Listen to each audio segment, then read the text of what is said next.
Kuyup jangan жүрөктөн ыйман жолго үйрөткөн, hakikatты сүйлөткөн пайгамбар Расулаллах. Туура жолду баштадың, артка кадам баспадың, Аллахты айтып мактадың, Мухаммад Расулаллах. Аллах, Аллах, ömürüm sende Allah. Allah, Allah, la ilahe illallah. Allah, Allah, merimin çeksiz Allah. Allah, Allah, Rabbim Allah. Salamım sağa ya Resulallah, жүзүң бурмага ya Resulallah. Tilegim sen, tiregim sen, ümitim sende ya Resulallah. Salamım sağa ya Resulallah, жүзүң бурмага ya Resulallah.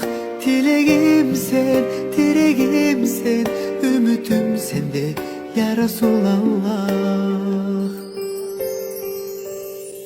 Sen jönündө угам кеп, жалбарамын Кудай деп, бакыт изин көргөзгөн сен улуусуң Мухаммед.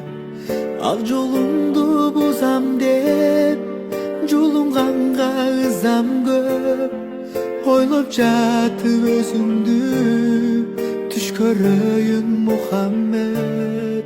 Allah, Allah, merimin çeksiz Allah.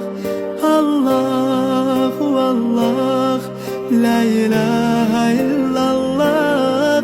Allah, Allah, merimin çeksiz Allah. Allah, Allah, Rabbim Allah.